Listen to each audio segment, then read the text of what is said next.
Boa noite a todos. Vocês têm medo? Estão com medo do que está acontecendo? Tem medo de vocês mesmos? O que mais assusta? E o que ele pode ocasionar na gente? O Evangelho é um tratado e é um compêndio de psiquiatria, é um compêndio de psicologia, é um compêndio de comportamento. Nele a gente pode sempre perceber como Jesus lida com as nossas emoções, nos convidando a mudar o estágio que a gente se encontra para um estágio maior. Há sempre um convite para a gente avançar. Existe na sociedade humana vários parâmetros que a gente usa para criar uma identidade, para dizer quem a gente é, como é que a gente se sente. Quando alguém pergunta para a gente quem é você, a gente geralmente vai definir quem é você através de algum parâmetro. Muitas vezes é a profissão, eu sou professor. Muitas vezes é a forma como vem a gente em casa. E esses parâmetros exteriores todos, eles podem ou não estar em concordância com os nossos parâmetros interiores. Dentro do Evangelho, a gente sempre percebe que os personagens que Jesus encontra, todos muito parecidos conosco, todos, a gente sempre se identifica com eles, com as características mais de um do que de outro, mas a gente, quando não se identifica, pensa em alguém que a gente ama, que parece com aquele personagem. É como se aqueles muitos seres que se aproximaram de Jesus fossem representações dos arquétipos psicológicos de todos nós, que continuaria existindo ao longo da história humana, em busca de se melhorar. Ele sempre encontra alguém que está num estágio e que tem vontade de dar um passo à frente, mas tem medo. E muitas vezes esse medo paralisa esse avanço.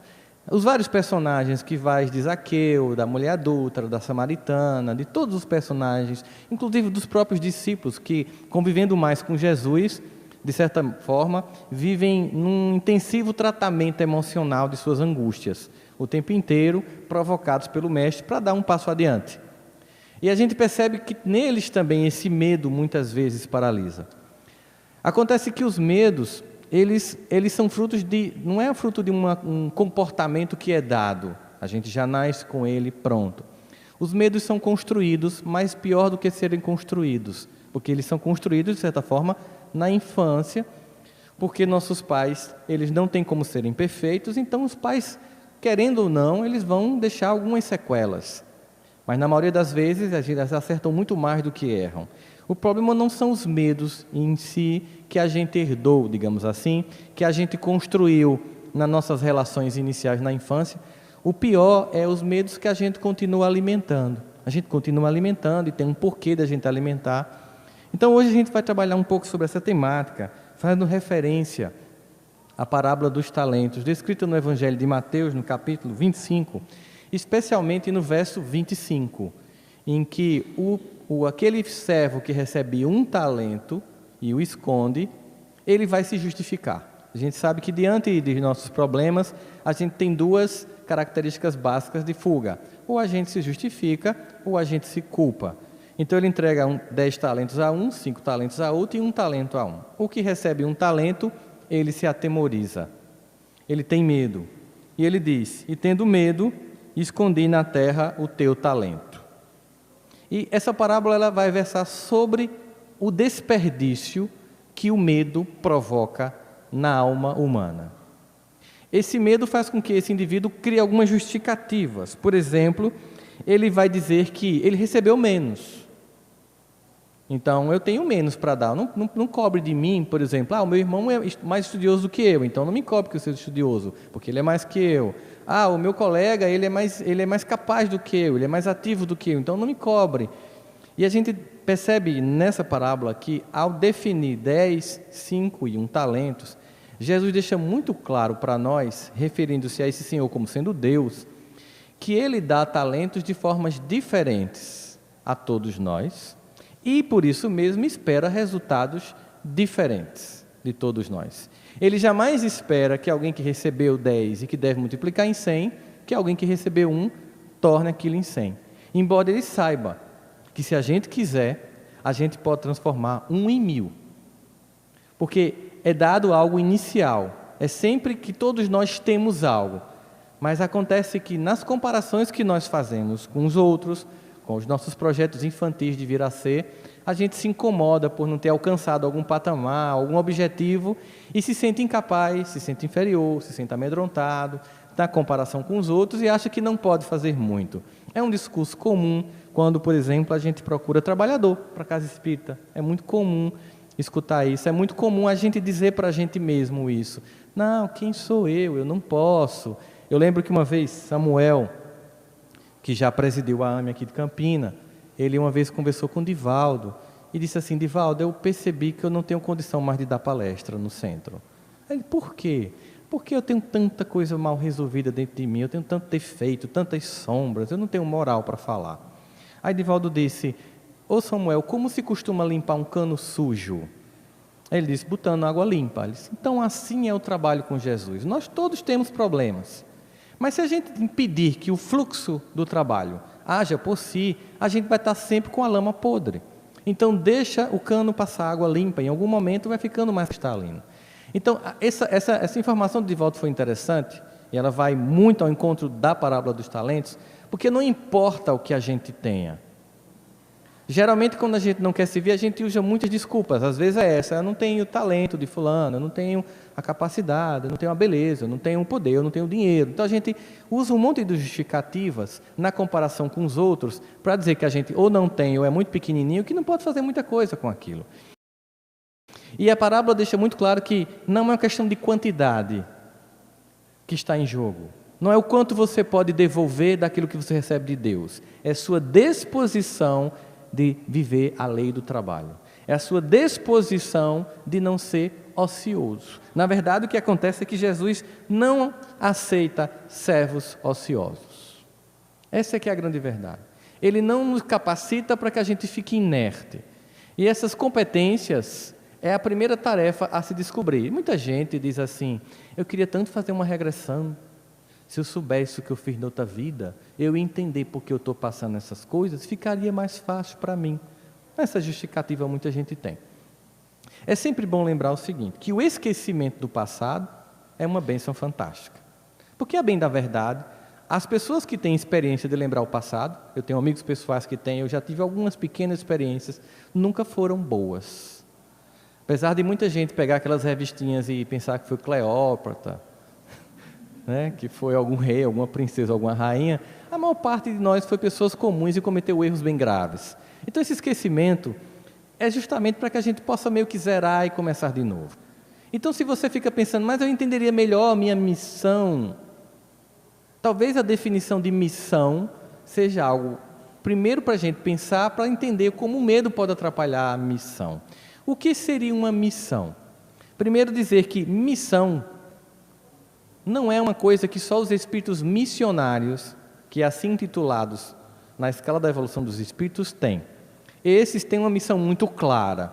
E geralmente a missão dos espíritos missionários é, de algum modo, ajudar de forma muito marcante na evolução da humanidade no coletivo, seja na arte, seja na política, seja na cultura, seja no campo da fé.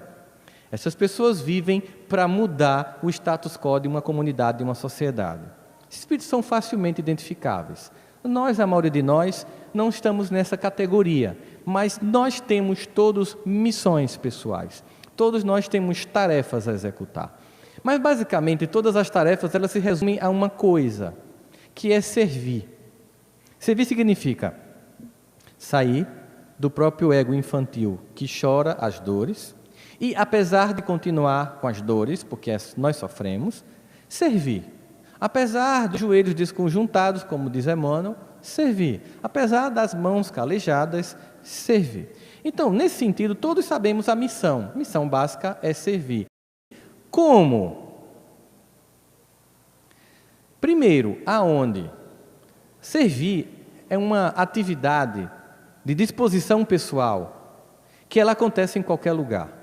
Nós sabemos, por exemplo, que um dos lugares em que a gente começa a exercitar essa tarefa de servir, como um exercício mesmo, para aprender, e a partir daquele ambiente primário, nós construirmos capacidade de servir fora desse ambiente primário, é a família, que a gente vai chamar de grupo primário. No grupo primário nós treinamos, para que a gente nos grupos secundários, igreja, trabalho, escola, comunidade, povo, país, nação, planeta, nós possamos, através dessa experiência primária do servir, da tolerância em casa, a gente servir lá fora.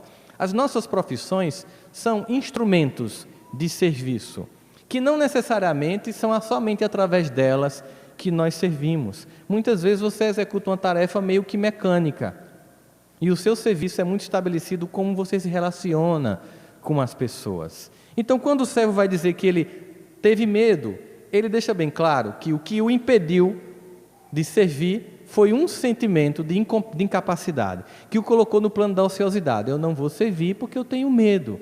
Eu não vou servir porque eu não tenho competência. Eu não vou servir porque o meu talento é menor. Eu não vou servir porque o outro é mais capacitado do que eu.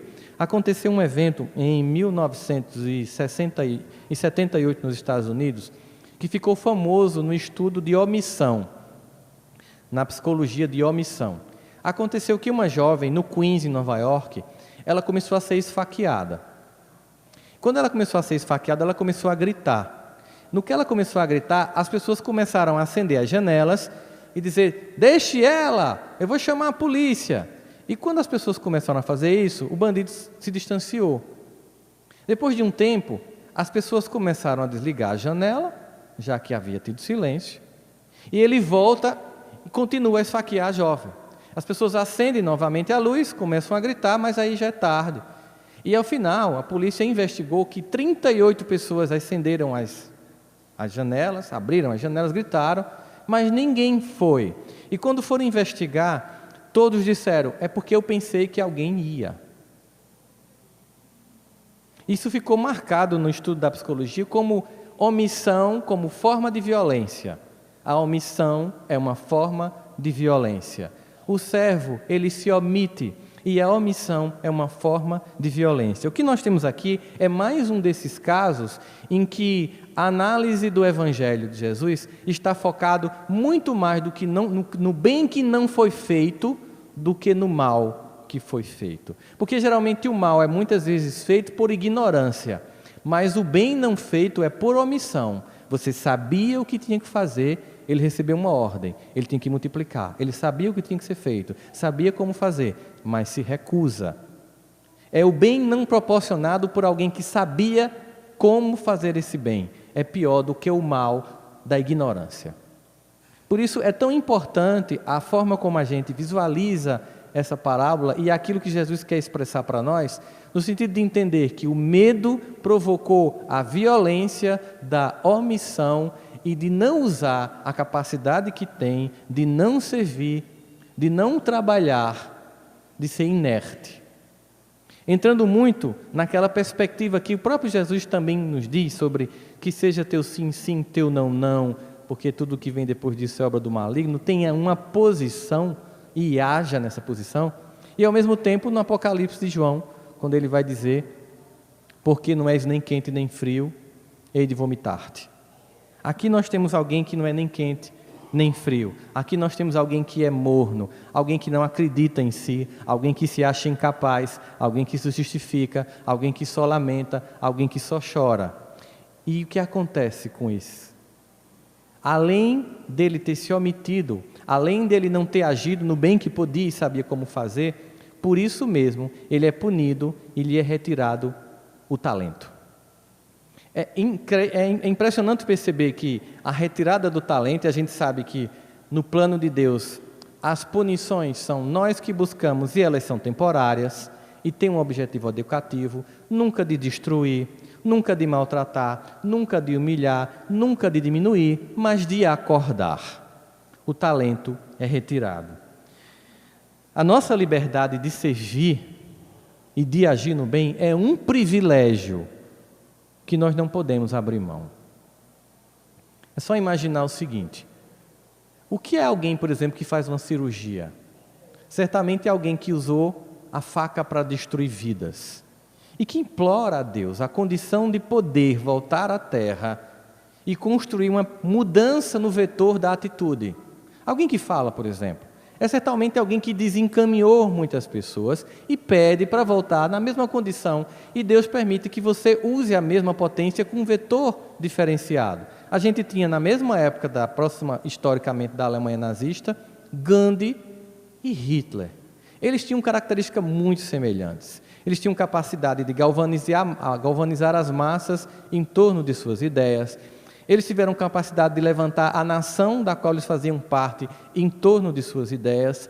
A fala era apaixonante de ambos. Eles eram cultuados como uma quase divindade, mas a movimentação, o vetor, a direção era completamente oposta. A todo momento, quando a gente reencarna, há um convite: mudar a direção, dar um passo diferenciado. E nessa visão, não é uma visão infantil de maniqueísmo, você era ruim, agora vai ser bom. Não, você vai avançar, você vai dar um passo à frente, você vai evoluir. Eu lembro de um evento, de ter entrado numa reunião mediúnica, por equívoco, né? Eu ia para uma reunião diferente, eu entrei numa reunião mediúnica, fecharam a porta e eu já estava lá. E como vocês sabem, eu acredito nos espíritos e por isso mesmo não quero que eles provem que eles existem para mim. Eu estava na reunião mediúnica e aí aconteceu uma coisa incrível. O mentor espiritual da casa começou a conversar com um espírito que vinha perseguindo uma pessoa há muito tempo, provocando um estado de debilidade orgânica muito grave. A pessoa estava doente há muitos anos, sem que descobrisse nenhum diagnóstico preciso que pudesse começar, a partir de uma anamnese precisa, um evento de cura da pessoa. E durante a conversa, o chamado obsessor, que nada mais é do que alguém que foi machucado e que acredita que não a lei de Deus, mas ele mesmo tem que cobrar, estava perseguindo aquela pessoa, ouvindo o mentor espiritual da casa, evangelizando aquela alma.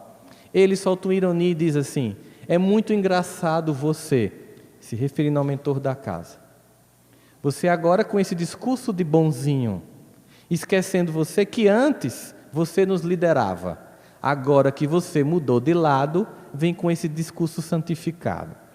Significava dizer que esse mentor espiritual antes estava num processo de inconsciência de suas próprias ações e vivia num ambiente com esse obsessor liderando essa participação lá dentro. E o mentor espiritual disse uma coisa impressionante, que me marcou profundamente enquanto conceito de não ver o mundo de uma forma simplista entre o bem e o mal. Ele disse assim: meu irmão, eu não mudei de lado, porque para Deus não existem dois lados. Existem filhos amados, acordados ou inconscientes. Existem filhos amados que pararam ou que caminham. Meu irmão, eu não mudei de lado, eu apenas continuei. E o que eu estou lhe convidando aqui hoje é para que você também continue. Que você saia do padrão de ressentimento, do padrão de ódio, do padrão de amargura, de não perdão e de cobrança para seguir rumo ao amor, ao reencontro.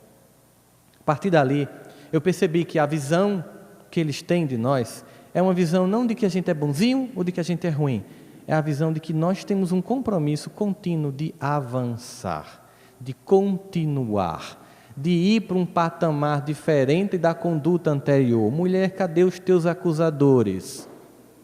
Não estão aqui, Senhor. Todos se foram. Eu também não te acuso. Continua, vais e não voltes a pecar. Muda o patamar, avança, continua, se desenvolve. Para isso, o medo não pode existir. Porque o medo nos dá uma sensação de vergonha.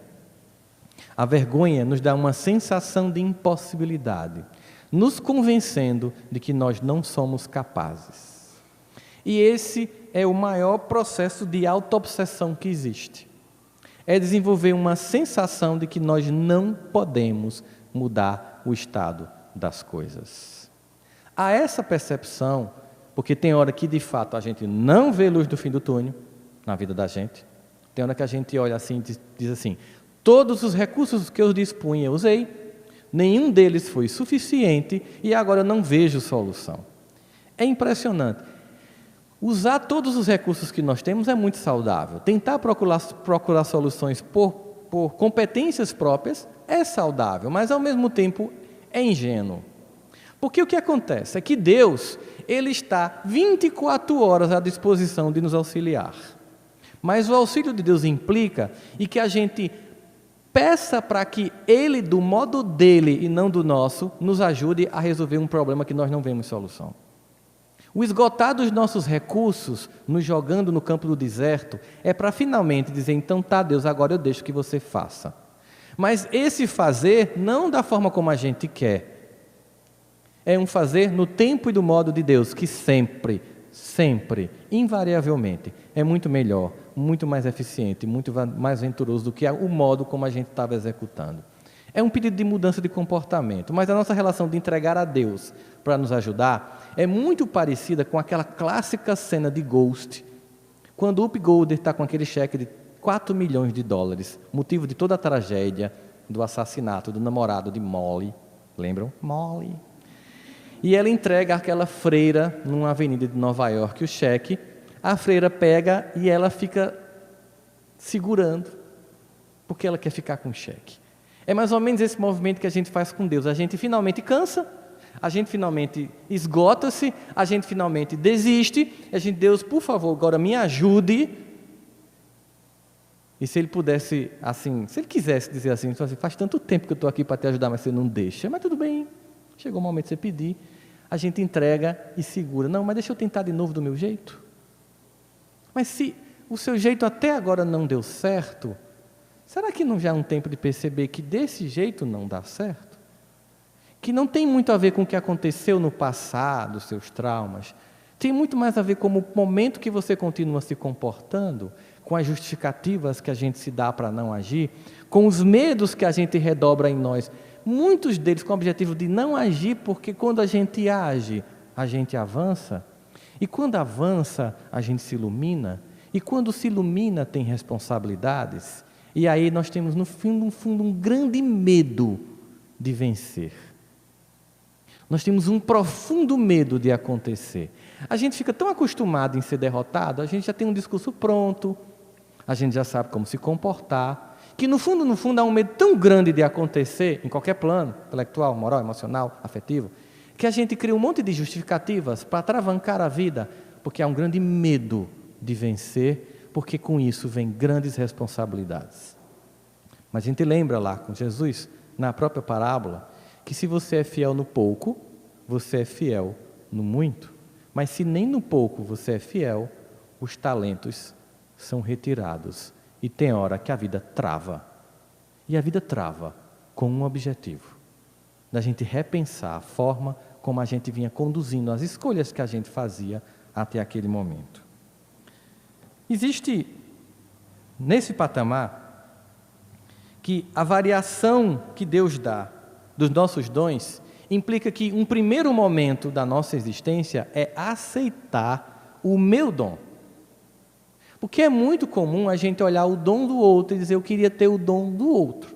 Eu acho tão legal aquilo ali. Eu ficaria muito mais feliz se eu tivesse aquela capacidade de fulano. Esse é um sentimento muito ruim, porque o sentimento de comparação provoca um estrago na nossa autoestima terrível. Pelo simples fato de que, invariavelmente, nós só nos comparamos com as pessoas que são melhores que nós. Sempre. Nós escolhemos, no elenco de milhares de pessoas que nós conhecemos, umas 10 ou 15 que a gente acha vitoriosas em qualquer campo e diz, eu queria ser assim. Existe um filme muito interessante chamado O Todo-Poderoso, com Jim Carrey. Não sei se vocês já assistiram. Ele faz um personagem chamado Bruce Nolan, que é um comentarista de TV. Ele tem uma característica: a forma como ele comenta a notícia é humorada. E muitas vezes ele se sente mal porque ele queria ser o âncora do jornal. Nesse processo, ele tenta conseguir a vaga de âncora, o diretor do jornal não permite, do telejornal não permite, e ele passa a praguejar Deus. Nesse momento que ele se irrita profundamente com Deus, porque caprichosamente queria que Deus botasse nele o dom que ele queria e não o dom que ele tinha, Deus aparece materializado com o personagem de um ator muito conhecido, que agora esqueci o nome dele. O nome é? Morgan Freeman, exatamente.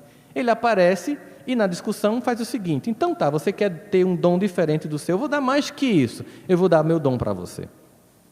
E meio que Deus tira férias e deixa ele no lugar de Deus, com todos os poderes, Tem aquela cena clássica em que ele faz a sopa abrir como mar vermelho, né?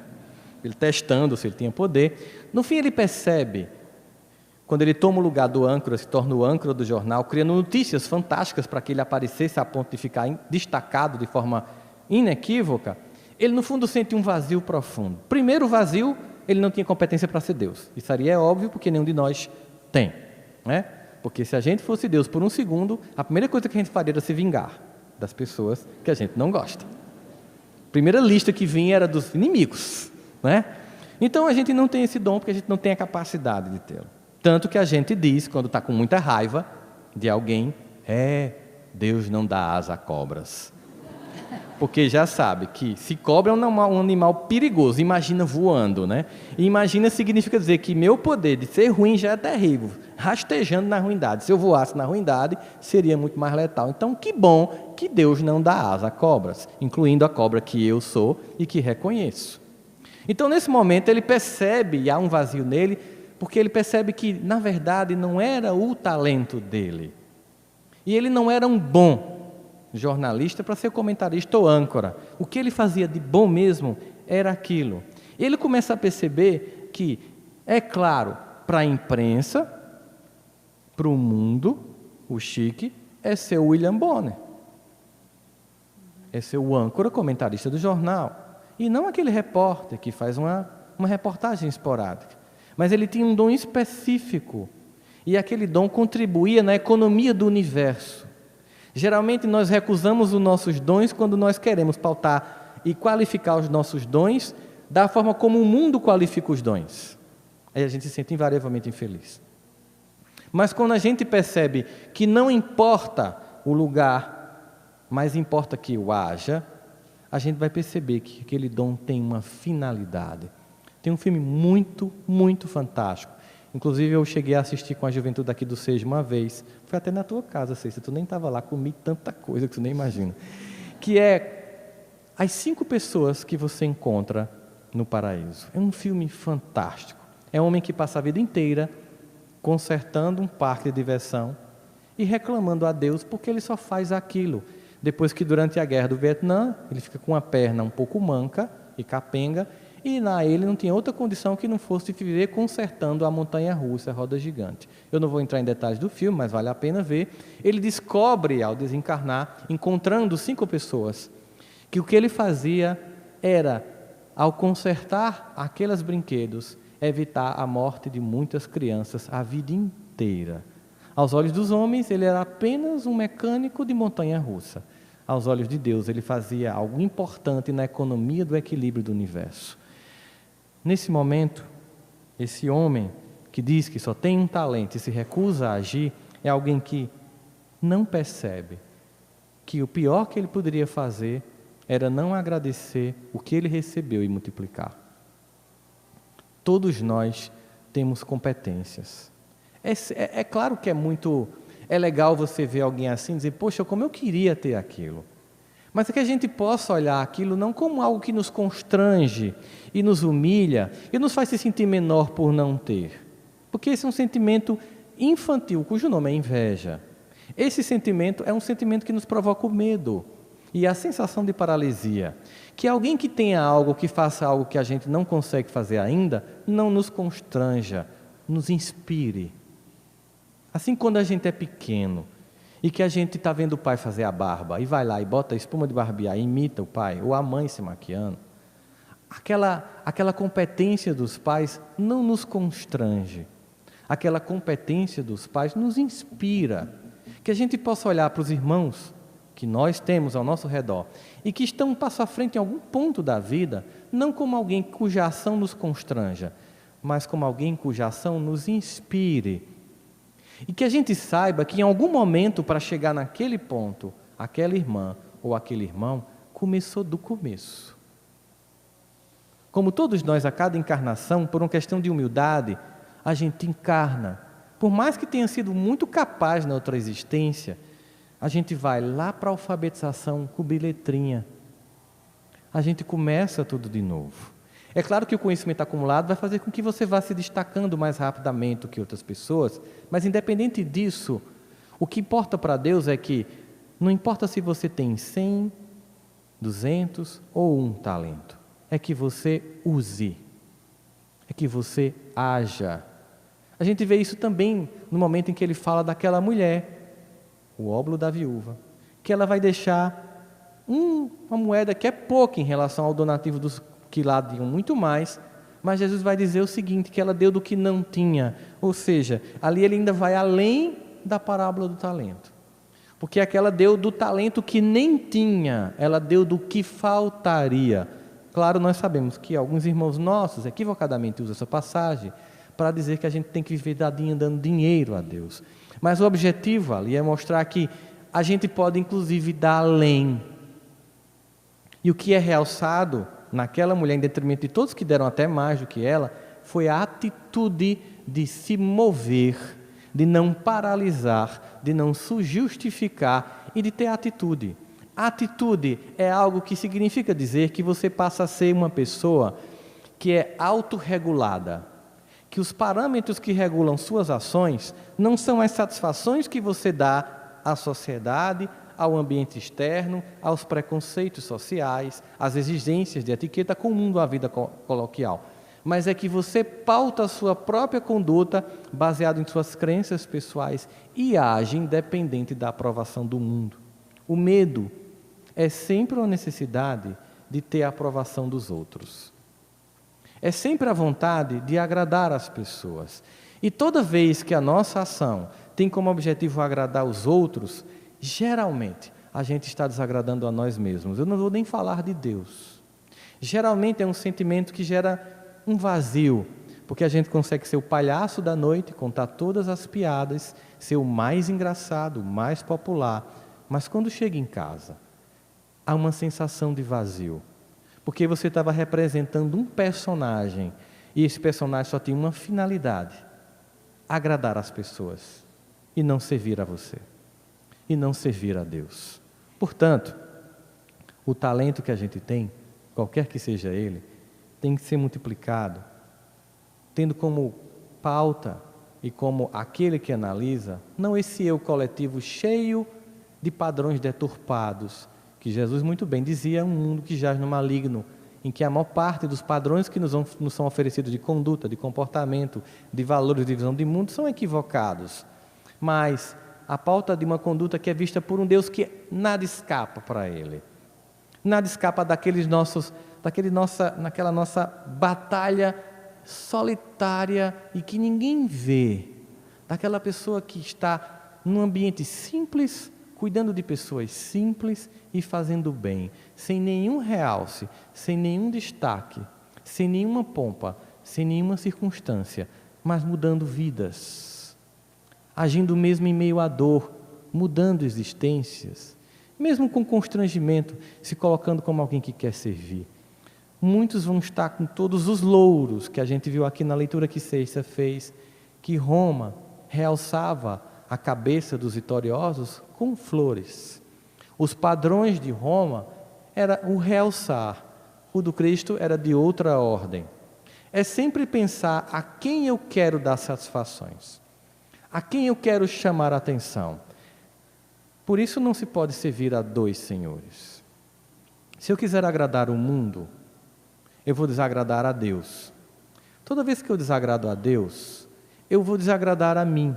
Porque como eu sou imagem e semelhança desse Deus, em mim há uma essência profunda desse Deus, há uma necessidade de reverberar em mim esse Deus. E esse Deus mandou um modelo para que eu siga. E esse modelo teve um único comportamento padrão durante toda a sua existência, mostrando a estabilidade de comportamento de Jesus, que era de servir. Toda vez que eu não sirvo, mas sou servil, eu me desidentifico com minha divindade e sofro, e dói, e angustia. Eu escondo os meus talentos, eu mudo o personagem, eu boto uma máscara para agradar as pessoas. Eu consigo sucesso, mas eu chego em casa, eu fecho a porta, eu apago a luz, e eu me encontro comigo. E aí, eu digo para mim mesmo, você não foi você. Você foi o que os outros queriam. Você não fez o que você sabe fazer. Você fez o que você acha que os outros acham interessante que você soubesse fazer. Você não foi Deus. Você não foi imagem e semelhança de Deus. Você foi um simulacro de um personagem montado para agradar os outros. Óbvio que na sociedade que a gente está hoje em dia, com as redes sociais, essa ideia de agradar e de criar personagens ganha uma dimensão ainda maior. Existe um outro momento muito interessante sobre a punição provocada pelo medo, que é exatamente quando no deserto, aliás, quando no Egito, Moisés lhe promete àquele povo que vai libertá-lo. Eles acreditam na promessa de liberdade e diz que Deus promete uma terra prometida, uma Canaã. Há uma promessa muito maior do que apenas a saída do Egito. É uma promessa que vai se construir para um amanhã. Que se você fizer a sua parte, Deus nunca vai deixar de fazer a dele, aquilo que você espera, e muito mais do que o que você espera, será alcançado. A promessa não é só de sair do Egito, a promessa é de chegar em Canaã. Mas é muito claro, na vida de qualquer um de nós, que entre os nossos sonhos e o objetivo a ser alcançado, um conjunto de obstáculos vão definir os que chegam até o fim e cumprem a carreira, como Paulo, na segunda carta a Timóteo, cumpri a carreira, mantive a doutrinação e guardei a fé, por isso a alegria dele, dos que, aos primeiros obstáculos, choram e ficam no caminho a lamentar, porque queriam pular do Egito para Canaã, sem passar no deserto. Quando eles vão ao deserto, eles começam a lamentar, porque o deserto é pior do que a escravidão do Egito. Eles começam a lamentar as coisas que faltam. E, simbolicamente, uma distância como daqui para Recife, passa-se 40 anos. Simbolicamente, a perda da capacidade de se localizar é para que uma geração de temerosos morra, para que uma nova geração dos que continuam acreditando numa promessa surja, para que o talento seja perdido temporariamente. E aquilo que a gente entende como Egito, deserto e Canaã, que simbolicamente significaria escravos de Faraó no Egito, no deserto trocam a escravidão do Faraó para a escravidão do medo. E porque tem medo, não agem, e porque não agem, paralisam e não acreditam que há uma promessa muito maior do que a simples escravidão que cessaria. 40 anos se passam, nem Moisés consegue chegar a Canaã. A promessa era muito maior que essa. A mesma coisa acontece quando Jesus entra com os discípulos no barco e diz: vamos à outra margem do rio. É uma imagem extremamente semelhante, no sentido simbólico, que uma exegese pode nos provocar de entender. Ele não prometeu apenas entrar no rio. Ele prometeu que se atravessaria o rio. E não somente que se atravessaria o rio. Ele prometeu que se chegaria à outra margem do rio. Essa foi a primeira ideia que ele lançou. Vamos à outra margem do rio. Quando eles entram no barco, a vida é assim, as intempéries das escolhas e da vida provocam a chuva que atemoriza os discípulos, e Jesus, como tinha absoluta convicção de que chegaria à margem, dorme tranquilamente. E o irrita, provavelmente, os discípulos. Acho que até eu fazia, pô, que não vai acordar não, essa turbulência da Gol, e ele aí, dormindo. E ele olha e diz assim: homens de pouca fé, eu disse que chegaríamos à margem do rio. Deus disse que chegaríamos a Canaã.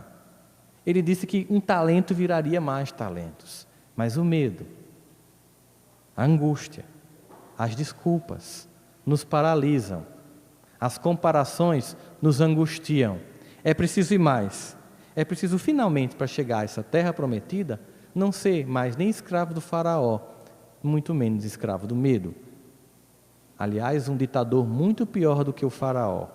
Porque enquanto o Faraó representa uma ditadura que vem de fora, o medo representa uma ditadura que vem de dentro. E vencer a si mesmo, no que chamamos de reforma íntima, tirando essas angústias que nos paralisam, é a condição sem a qual nós não chegaremos a nenhuma das Canaãs que nós tanto queremos e que desde o início Deus já nos prometeu.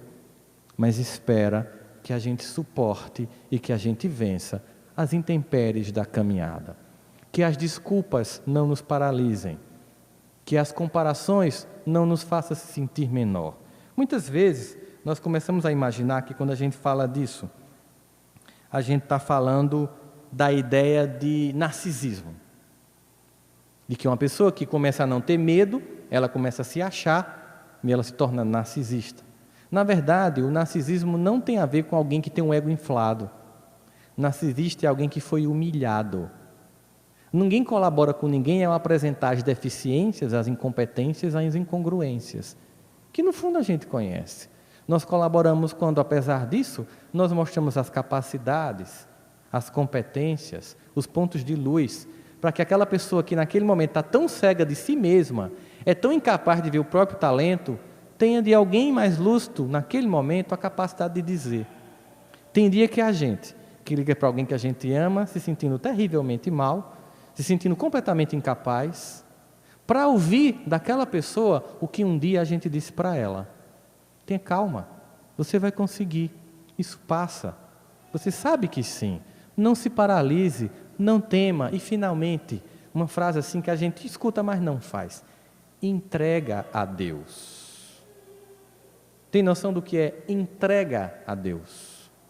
É quando seus amigos não são suficientes para lhe ajudar, suas competências não são suficientes para lhe ajudar. É quando você entende, é preciso um gesto de profunda humildade para entregar a Deus. Mas aí a gente sabe que tem gente que tem complexo de Gabriela, né? E fica um discurso de imobilidade. Eu até peguei um trecho da poesia porque eu achei interessante aqui.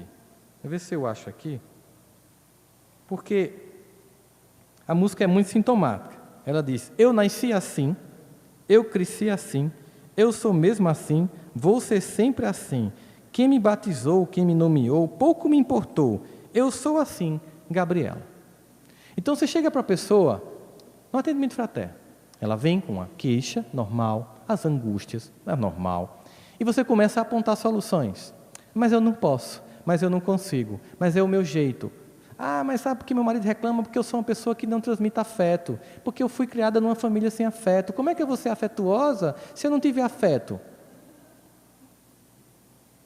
Então você quer acabar o casamento? Não, então seja afetuoso. Aí vem o discurso de Gabriela: mas eu sou assim, eu sou sempre assim, eu vou morrer assim, Gabriela. Isso vale para tudo. Você aponta a solução, a pessoa vem com o discurso: não consigo, porque eu sou assim, eu sou sempre assim, e vou morrer assim. Então você não é espírita. Você não acredita na lei do progresso? Você não acredita que a reencarnação tem um objetivo de fazer-nos progredir? Você não acredita que a gente volta aqui pelo imenso amor e misericórdia divino para que a gente dê um passo à frente? E você duvida do poder que Deus tem de transformar a sua existência, se você deixar. Talentos, todos nós temos. É por isso que Platão, ele diz uma coisa fantástica. Podemos facilmente perdoar uma criança que tem medo do escuro, porque é compreensível. Para ela representa todos os nossos medos. Não ver os pais, não ver as coisas, não saber por onde andar, não saber como ir para o canto seguro da casa, representa o escuro para uma criança, todos os nossos medos e nos sentirmos perdidos. É compreensível isso numa criança. Ele diz que a real tragédia da vida é quando os homens têm medo da luz. O servo infiel teve medo da própria luz, do talento que tinha e que podia multiplicar. Ele se comparou, ele se apequenou, ele se justificou, ele não agiu, ele não trabalhou, ele não avançou, ele não andou de patamar. Ele tinha todo um discurso de autojustificativa para a incompetência e para a imobilidade. O objetivo de Deus, ao tirar temporariamente o talento, era fazer ver que sem aquilo, ele poderia finalmente perceber que ele iria pedir a Deus um talento que fosse, para finalmente agir. Que enquanto ele reclamava do que não tinha, quando faltou ainda mais, ele finalmente pôde perceber que o que ele tinha já era muito. A gente lembra de uma outra parábola, a parábola dos trabalhadores da última hora, quando aquele que trabalha a 1/10 hora recebe a mesma coisa que o que chegou de 5 da manhã, reclama porque ele chegou de 5 da tarde, de 5 da manhã, diz: eu cheguei de 5 da manhã e ganhou a mesma coisa desse que chegou de 5 da tarde, e ele diz: a quem muito tem, tudo lhe será dado, e a quem pouco tem, mais lhe será tirado. Parece de uma injustiça a toda prova. É daquele que reclama, daquele que se compara, daquele que não entende que cada um tem um projeto e uma tarefa especial. E quando você observa o seu campo de ação, quando você não olha ao redor para se comparar, para se diminuir, você entende como Deus capacitou. Como temos formas de agir. Entende, por exemplo, que muitas vezes ligar para aquela pessoa que é difícil de ouvir, porque é repetitiva, porque é inconveniente, é um gesto de profundo amor e caridade. E aquilo, simplesmente aquilo, vai gerar tanta alegria naquele coração. Que às vezes, jantar com aquele parente que nos solicita uma atenção há muito tempo, vai representar para aquela pessoa uma mudança completa na vida. E é tão pouco, ela apenas quer lhe escutar. Às vezes, apenas a presença silenciosa diante de alguém que está em luto, mas que sabe que você está perto. São tantas as formas de ter talentos, de agir. E sempre que a gente acha que tem que fazer alguma coisa extraordinária, no fundo é uma justificativa para dizer para nós mesmos: eu só tenho um talento, eu escondi. Eu acho que nenhum de nós que eu vi aqui a palavra servo infiel. Dói a ideia de ser infiel, a ideia de não ter compromisso, a ideia de ter cumprido a minha parte, a ideia de ser infiel é muito doloroso. E, sobretudo, ser infiel com Deus. De ter recebido potências para fazer e para acontecer e para agir, mas porque se comparou, porque se apequenou, porque se justificou, não agiu, não colaborou, porque teve medo da própria luz. O discurso de Nelson Mandela, quando ele assumiu finalmente a presidência da África do Sul, depois de décadas de prisão, em que ele ficava num ambiente que era menor do que a própria altura dele, chamou a atenção porque quando ele ganhou a presidência da África do Sul, ele tinha direito, e todo presidente da África do Sul tem o direito de, no jantar de gala, colocar do lado direito e do lado esquerdo pessoas destacadas que ele queira realçar naquele jantar. E ele levou os 2 carcereiros dele para ficar do lado e do outro, que passaram a vida cuidando da prisão dele, mantendo ele sob cárcere. E perguntaram qual era o objetivo dele, se era querer humilhá-los. Ele disse: não, é porque eu queria que eles me vissem como um ser humano. E no discurso de posse, no estado de Pretória, na África do Sul, ele disse: o nosso maior medo não é de sermos pequenos, o nosso maior medo é de sermos grandes. Que contribuição nós podemos dar ao mundo com as nossas fraquezas? Nós temos que contribuir com a nossa própria luz. E quando nós mostramos que a nossa própria luz pode brilhar, nós influenciamos, nós incentivamos o outro a brilhar a própria luz. Jesus já enxergava isso em todos nós, que tínhamos um potencial de luz, que éramos o sal da terra, que éramos a luz do mundo. Ele enxerga uma potência impressionante em nós, mas a gente se sabota, a gente se apequena, a gente se acha incapaz. No mundo como o de hoje, em que a angústia, os desequilíbrios morais, políticos, econômicos, as calamidades de saúde, as transições de todas as ordens, mostrando um ambiente de profunda ebulição, nos conclama a não sermos o servo que esconde, que teme, que se fraqueja e que não age e que é omisso. Nós somos convidados, como trabalhadores da última hora, para finalmente, nesta existência, agir. Não ocupando o lugar do outro, ocupando o seu lugar no mundo. Deus não nos deu apenas uma identidade genética única, um polegar que tem uma imagem única, uma íris que tem uma imagem única. Ele nos deu uma personalidade única, para que de uma forma única possamos impressionar os que nos cercam com os nossos valores. Se Deus quiséssemos que todos fôssemos iguais, teríamos um mundo robotizado e tedioso. A diversidade que nos compõe para Deus é um grande jardim florido. Por mais bonito que seja um ramalhete de rosas, ele termina sendo tedioso quando comparamos a um campo florido com todos os tons que a natureza pode dar. Cada um de nós tem um tom. Abrir mão do tom que tem para tentar ter o dom ou o dom do outro é uma missão para consigo mesmo. É não enxergar em si mesmo o potencial que Deus deu, esconder o talento e se omitir. E não é o que nenhum de nós quer. O que nós queremos é manifestar o nosso melhor.